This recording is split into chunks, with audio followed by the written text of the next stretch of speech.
Just about every month I'm testing a new camera, but the months that I get an action camera are by far my favorite. Anything for the Verge. Mic check, 1, 2 to the 3. Tell me who the illest on the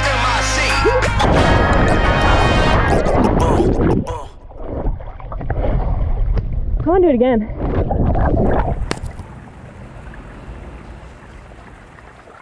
All right, we are headed up into Prospect Park because I shot all of the test footage on the Hero 9 in nature, and tonally, my apartment's just not gonna cut it. Rolling on camera.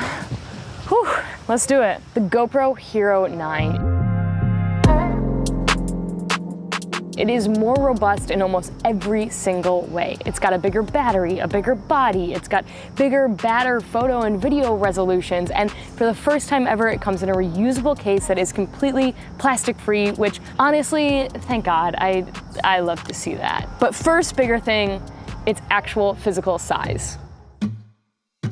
It is noticeably larger than last year's Hero 8. A bit thicker, a bit wider, a bit taller, and this never got in the way of where I wanted to mount it or how it felt to carry it around. And it still has the same size dual mounting prongs for use with all previous action camera mounts you might have. With the larger size comes a larger back touchscreen too. It's 2.27 inches diagonally. It has that same USB-C, micro SD card slot and battery compartment on one side, along with the start-stop button up on the top and the power and mode button on the side. Underneath the mode button, there's also this like weird latch-looking piece that I really thought was removable. It is not. GoPro explained that this is a drain mic. Basically, it's the first mic to drain of water when you go from being underwater to above water, so you can get that sweet underwater to above water audio switch done quicker. How'd you do it? Tech is a tool, and I certainly treat it as such. And within my 2 weeks of using the Hero 9 and absolutely not going easy on it, there's no scratches or dings to be found. Overall, the fear of breaking this camera is just non-existent. If the lens were to get scratched though, GoPro brought back a feature that the 8 didn't have, but the 7 did, and well, I missed it on the 8. A removable lens cover. I think this creates a much better way of mounting ND filters and lens mods, which I'll get to in a little bit. But unfortunately, if you have ND filters for the Hero 7, they will not fit on the Hero 9. There's no backwards compatibility here. Okay, and the next bigger thing, which also comes in the hardware department, and my favorite new feature to the Hero 9 is this front screen.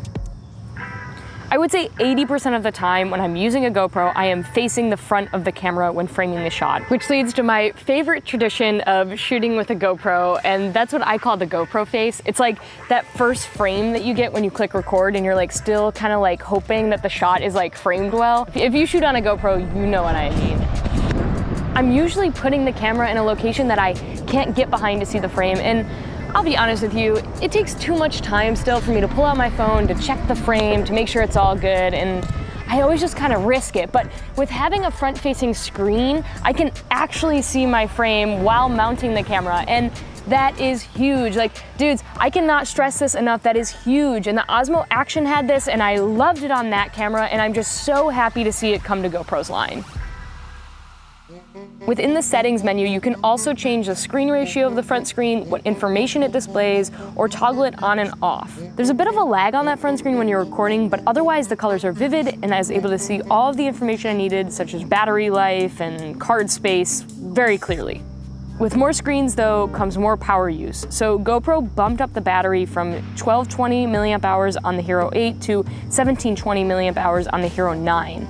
For heavy use, 2 batteries will still be needed to get through a full day, much like on the Hero 8. But during my very chill vacation days when I was only turning it on to use it and then turning it right off and really only watching playback once I was back at the cabin at night, I was able to get through 1 day on 1 battery, which is right on par with the Hero 8. Oh, and I also always had both the front and back screens on because why not?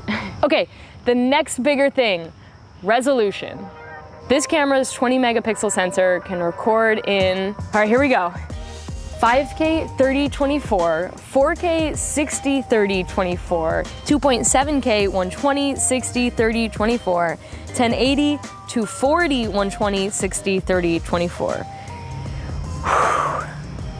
Wowie, it's almost too many options. Like, I just don't think I could possibly use all of those, but I'm sure there is a use case for every single one. Now, at 5K, that's new, and it is crisp. Personally, I dig the GoPro color option that is super punchy in the saturation and keeps a high level of contrast, and pair those vibrant colors with the amazing in-camera stabilization, and bingo bango, you have some really nice looking footage that if you're outputting in 4K, you can even punch in and reframe a little bit with. And speaking of stabilization, there is even a bigger, I guess, more robust Hypersmooth 3.0 as opposed to the 2.0 that we had in the 8. And it's still incredible. I mean, I am constantly impressed with Hypersmooth. And new this year is an in-camera horizontal leveling option when shooting the linear frame, which is a bit cropped in from the wide frame. To a point, this keeps the horizon level on the screen straight out of the camera. There's also a new duration capture and a schedule capture mode for time lapses, and also a hindsight mode, which can save the last 15 or 30 seconds of video that happened before you hit the shutter button. Now, the one kind of downside to this is that it does run the battery down just a bit more because technically the camera is constantly recording. That is perfect out. It's beautiful. The photos from the 20 megapixel sensor are pretty good, and I was a bit disappointed with the speed at which the HDR photos need to process, and I was not overly impressed with how the shadows are brought up to a bit of extreme levels in HDR mode, in my personal opinion, but with the HDR turned off, the photos are punchy, they're bright, and they're crisp. The next step would truly be adding an astrophotography mode to this thing. Hint, hint, nudge, nudge, GoPro. Last but not least, GoPro is releasing some mods with the Hero 9, and more specifically, the Max Lens mod. Now, last spring they released a media mod for the Hero 8, which had a directional mic on it, had an HDMI port on it, it even had like a cold shoe mount on it, which is really cool, and they're gonna have one of those for the Hero 9 as well. But for the first time ever, they're releasing a lens mod, and that's this Max Lens mod that I currently can't get the case off of. Hold on. Yeah, okay. There it is. Anyway, this creates a little bit wider frame on your Hero 9, and it also allows for complete horizontal leveling no matter the orientation of the camera, because it creates a spherical image onto the sensor. Now, with that, you can only record up to 2.7K, which is a bit of a downfall, but if I'm being honest, my favorite use case of this mod was putting it on the Hero 9 and not telling the Hero 9 that I put it on, and then it created this like awesome circle image that looked like a, you know, OG fisheye look. Oh, feel like I'm in a music video. Good morning, buds. This video goes live in 24 hours, and I just got the final firmware for the GoPro Hero 9. What you've been seeing from the Hero 9 is pre-production firmware. So let's go out and shoot.